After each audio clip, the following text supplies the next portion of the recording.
Como essa publicação de Donald Trump impacta a relação entre o Brasil e os Estados Unidos? Boa noite.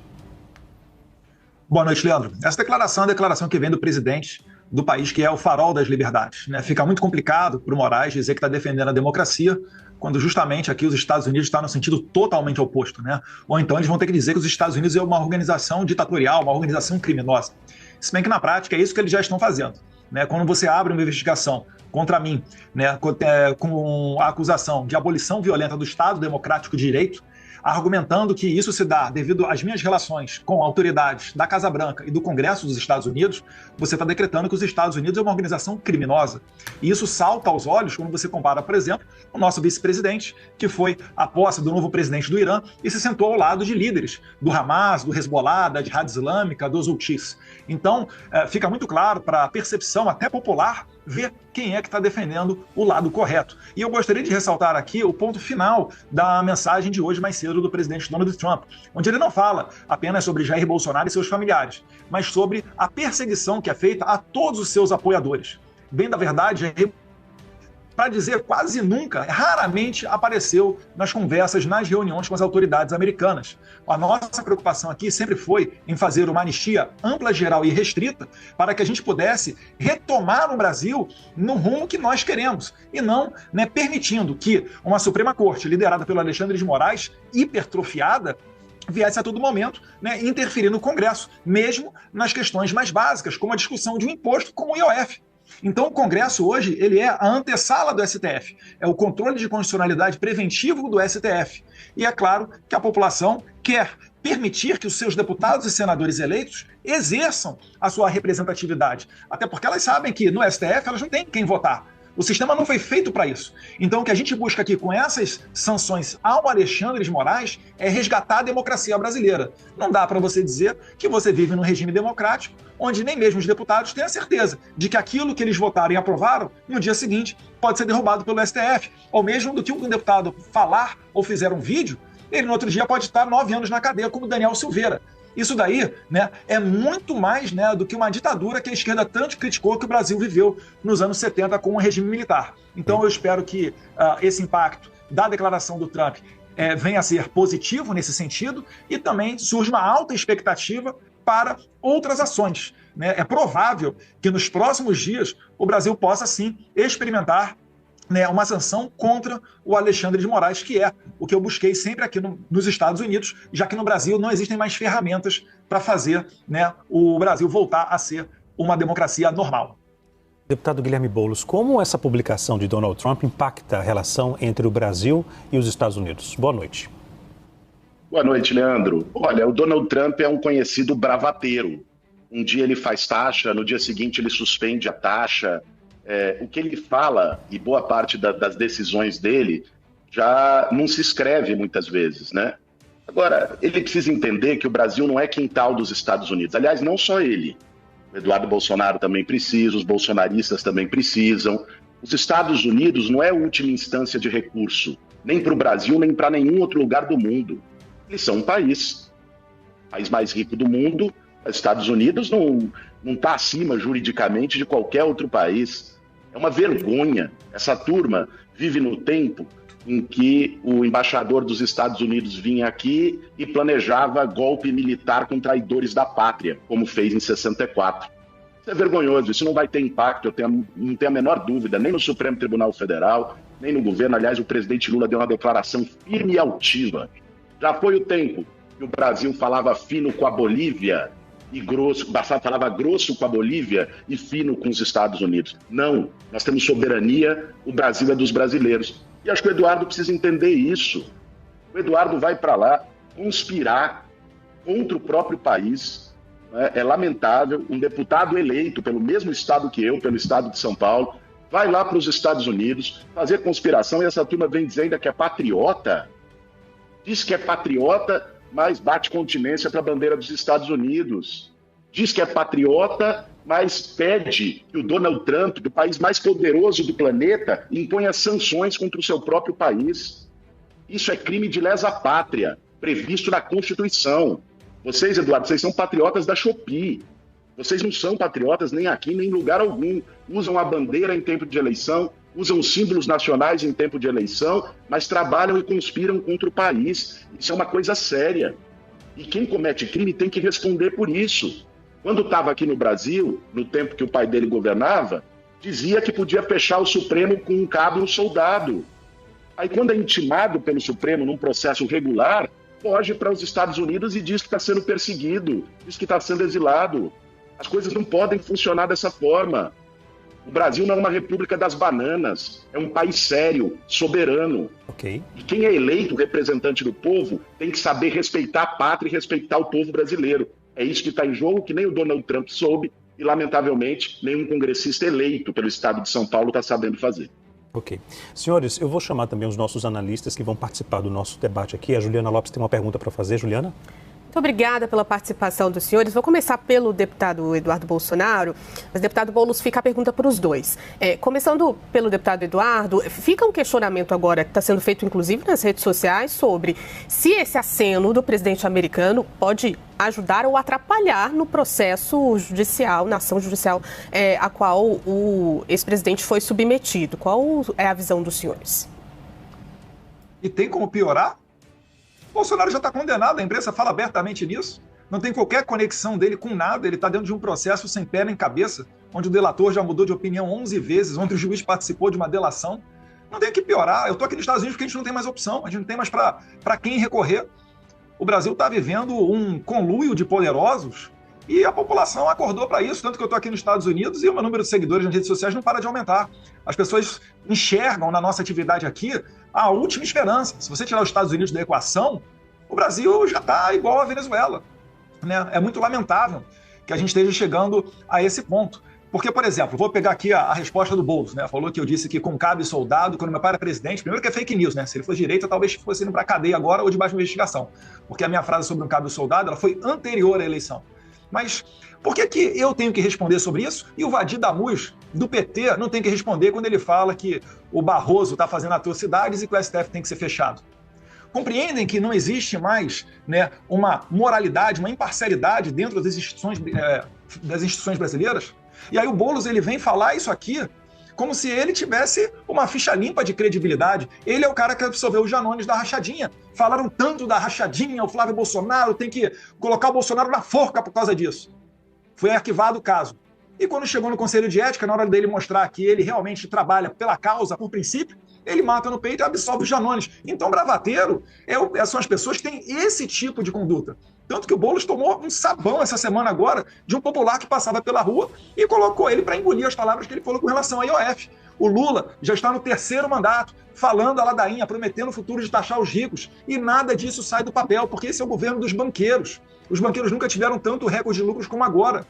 Então, essa disfunção toda que ocorre no Brasil, o que eu só quero é poder retornar sem ir para a cadeia, porque eu estou fazendo um trabalho tal qual a esquerda sempre fez. E muito mais agressiva. Foi ao Tribunal Penal Internacional, pediu a prisão de Bolsonaro, falaram que era o genocida. Aí quando eu venho em um país, nos Estados Unidos, falar que, olha, o Alexandre de Moraes prendeu e matou o Plezão na cadeia. Ele está censurando cidadãos americanos por conta de posts que eles fizeram aqui dos Estados Unidos, mandando mandar de prisão, como é o caso da cidadã americana Flávia Cordeiro. E vocês acham que o Trump vai ficar quieto diante disso tudo, deixando o Brasil sendo entregue de mãos beijadas para a China, virando uma Venezuela? Certamente ele não vai permitir que isso aconteça. Deputado Guilherme Boulos. Obrigado. Eu acho que o Eduardo Bolsonaro, como ele está já há algum tempo de férias na Disney, eu acho que ele está mal informado sobre o que está acontecendo aqui no Brasil. Então é importante informá-lo, né? Primeiro, a respeito do IOF, né? Aliás, como os bolsonaristas sempre fazem, eu, diferente dele, que quando tem o primeiro estalo, pega o aviãozinho e vai embora, eu vou debater na rua com as pessoas. E fiz um debate na rua, um cidadão bolsonarista, mas até respeitoso, né, fez um questionamento do IOF, eu respondi, aí os bolsonaristas cortam só o questionamento e ele chama de sabão. Esse é o método. É método, viu, gente? Não é desinformação. É método. É assim que eles fazem. Aliás, eu aproveito para perguntar para ele, porque ele está afastado do Congresso, mas recebeu R$132 mil de verba de gabinete em maio, né, para pagar, não sei se é luxo em Miami ou o que seja. Então dá para chamar ele ainda de deputado porque recebe dos contribuintes brasileiros. Ele defende a isenção do imposto de renda até R$5 mil, que pega 90% dos brasileiros. O partido dele vai votar a favor de taxar super ricos, do fim da escala 6x1. Porque quem mandou isso foi o presidente Lula. Eu apresentei um PL no fim do ano passado, um projeto de lei para acabar com os supersalários. Eu quero saber qual é a posição do partido dele, se vai votar contra ou a favor. Fazer bravata, fazer gritaria, dizer que defende o povo, ficar fazendo lacração e gracinha no TikTok, na internet, é muito fácil. Eu quero ver qual é o posicionamento na hora do vamos ver, na hora da onça beber água. E é aí que a hipocrisia se mostra e as máscaras caem. Agora, ele coloca, né, que compara a posição dele de estar sendo perseguido pelo Supremo Tribunal Federal com declarações de pessoas da esquerda. Eu já critiquei o Alexandre de Moraes, eu já critiquei o Gilmar Mendes, já fui processado pelo Gilmar Mendes. Sabe o que eu não fiz? Foi planejar matar um ministro do Supremo e o presidente da República eleito. Foi depredar a sede dos 3 poderes no 8 de janeiro. Ele não está sendo processado. É importante você saber, Eduardo, você sabe, mas você tenta enganar as pessoas. Você não está sendo indiciado, nem o seu pai, nem ninguém, pelo que pensa do Supremo. Essa é a ideia que vocês querem vender. Vocês estão sendo indiciados porque vocês fizeram uma conspiração golpista para virar a mesa da eleição nesse país porque não ganharam no voto popular. É isso que está em jogo. Não minta para as pessoas, dizendo que é censura, que a esquerda faz a mesma coisa. Diga uma vez que a esquerda fez um plano para poder matar ministro do Supremo e presidente da República eleito. Se fizesse, já estaria na cadeia. Matar o meu pai. Que é o lugar que vocês devem estar. Você vai votar com essa fake news. Já foi, inclusive, né, com elogios da sua família, que não recorreu. O seu pai não recorreu quando foi mostrado que o Adélio Bispo agiu sozinho. Vocês jogam assim, só jogam na mentira, jogam para a torcida. Precisa ter compromisso com a verdade, Eduardo. Leandro Magalhães. Senhores, daqui a pouco eu vou chamar o analista Pedro Venceslau, que terá uma outra pergunta. Agora eu vou conceder 1 minuto, já que cada um foi citado por ambos. 1 minuto para o Eduardo Bolsonaro, o deputado, e 1 minuto para o Guilherme Boulos. Combinado? Deputado Eduardo. Olha, já fizeram peça teatral assassinando o Bolsonaro, né? Teve a facada. Depois tiveram editoriais, inclusive da Folha, né? Opiniões de pessoas que escreveram na Folha. Por que eu desejo a morte de Bolsonaro? Isso tudo aí faz parte de uma tática que é conhecida como apito de cachorro. A pessoa fica estimulando na mente do outro, né, uma conduta delituosa, uma conduta agressiva, e depois, quando ela acontece, ele diz: opa, eu não tenho nada a ver com isso, eu não falei isso. Enfim, né? Vamos ser sinceros aqui e trabalhar com a verdade, Boulos. Não dá para você chegar e falar sobre situações e os fatos que estão na cara da população irem no sentido contrário, né? O que eu estou querendo dizer aqui é que a gente tem que colocar a bola no chão e resgatar a normalidade democrática, até para a gente poder criticar um ao outro. Hoje em dia não existe mais essa tranquilidade nem no Congresso, quanto mais dos cidadãos comuns. Durante a eleição eu tive que apagar post meu, onde eu relacionava Lula a Nicolás Maduro. E na posse do Lula, quem é que veio? O Nicolás Maduro. Será que essa é uma eleição que foi tranquila, que foi uma eleição normal? Bolsonaro não podia fazer live a partir da sua casa? Por que houve um trabalho ostensivo do TSE para não permitir o voto impresso aprovado pelo Congresso Nacional? A quem perde e quem ganha com a comprovação do voto onde você vota numa urna? Isso tudo faz parte de um tapetão. E é claro, aí fica uma eleição obscura, as pessoas se revoltam, e o 8 de janeiro foi um protesto que foi longe demais, é verdade. Mas dizer que daí foi uma tentativa de golpe, pelo amor de Deus, sem armas, sem apoio de policial, nada. Pelo amor de Deus, né? Rafa, o Eduardo Bolsonaro, deputado, falou por quanto tempo? O deputado Guilherme Boulos tem 1 minuto e meio agora. Obrigado, Leandro. Olha, parece, quando você ouve o Eduardo e os bolsonaristas falando, que o 8 de janeiro foi um piquenique de senhoras com batom. Todo mundo tem as imagens. E não foi apenas a depredação, isso estava articulado com acampamentos em quartéis pedindo intervenção militar. Isso estava articulado com a Operação Punhal Verde e Amarelo, que era um planejamento, não era uma fala, um planejamento com kids pretos, uma tropa de elite do Exército, para poder matar o Lula, o Alckmin e o Alexandre de Moraes. Eduardo, são fatos, sabe? Você comparar porque não sei quem desejou a morte publicamente, um deputado do seu partido, colega seu, está suspenso por 4 meses na Câmara porque foi, numa comissão da Câmara dos Deputados, dizer que o Lula tinha que morrer. Não é possível que vocês trabalhem com tanta mentira. Agora, eu lamento muito que você não tenha respondido a pergunta principal que eu te fiz. Você ainda vai ter oportunidade, porque esse debate ainda não acabou.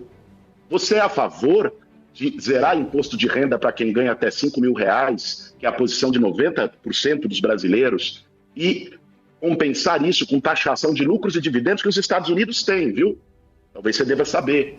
De 10% para quem ganha mais de 140 mil, Você é a favor de acabar com a escala 6x1, para que os trabalhadores tenham tempo de descanso? Responda isso para o povo brasileiro. Apesar de em férias, você ainda é deputado. Ok, deputado.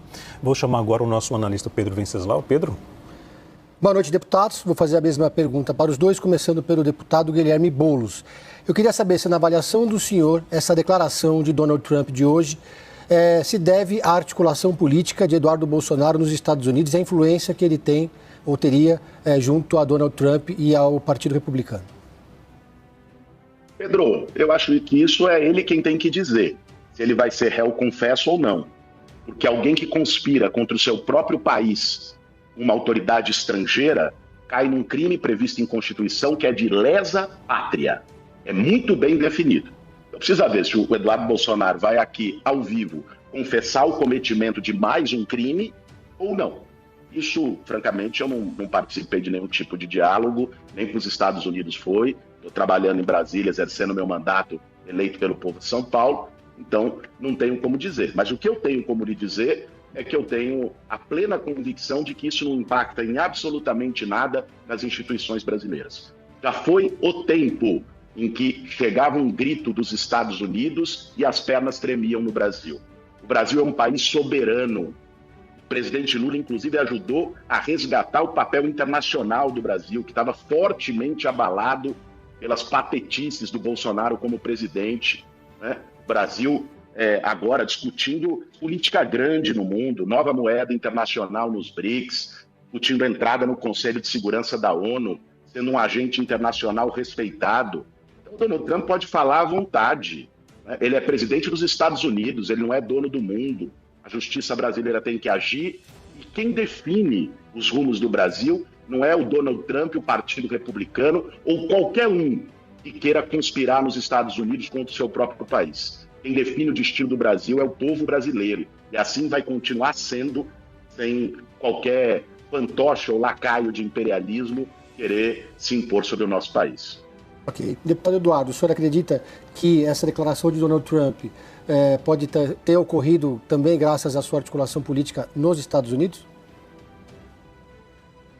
Eu acredito que tem a nossa contribuição na medida que a gente traz os fatos, né, do Brasil para o conhecimento dos norte-americanos aqui, seja dentro do Poder Executivo ou do Poder Legislativo principalmente, mas também percorrendo a imprensa internacional. Eu queria pegar um gancho aqui para responder ao Boulos, dizendo que, olha, se é um fato que não tem impacto no Brasil, que não tem importância, não vai mudar nada no Brasil, por que o Lula escalou o Itamaraty para tentar brecar qualquer conduta do governo norte-americano? A verdade é que está ocorrendo nos bastidores uma preocupação muito grande. Ninguém quer tomar uma sanção ao FEC nas costas, né? Fica sem acesso à conta bancária, a cartão de crédito, e as pessoas com as quais você se relaciona também acabam sendo sancionadas. Então existe uma grande chance de que, em se verificando essas sanções, o Moraes ele seja isolado, né? Seja uma pessoa tóxica. E aí, nesse momento, tirando de lado o Moraes, porque o nosso problema nunca foi com as instituições brasileiras, mas somente com este juiz da Suprema Corte, a gente possa ter a tranquilidade para resgatar a normalidade brasileira. Agora, dizer que o Lula resgatou o Brasil no cenário internacional, pelo amor de Deus, ele acabou de fazer um BRICS, que é o grupo dos seus maiores aliados, sem os dois líderes dos principais países, sem o Xi Jinping da China e sem o Putin da Rússia. O Lula resgatou nossa soberania para quê? Para mandar avião da FAB pegar a ex-primeira-dama do Peru, condenada por corrupção lá no Peru, e trazer ela de jatinho da FAB para o Brasil? Eu acho, Boulos, que a melhor resposta que a gente tem, com relação à outra pergunta que você fez, tributária, é reduzir os custos do governo. Por que o Lula não faz igual o Bolsonaro? Fica em hotel de trânsito do Exército, fica reduzindo ao máximo os custos dentro do Palácio do Alvorada, do Palácio do Planalto. Isso daí não faz porque o Lula quer ficar de férias, em lua de mel eterna com a Janja, e quer que o povo pague essa conta. Nem rico nem pobre tem que pagar essa conta. A gente tem que trabalhar e ter um governo enxuto e com austeridade.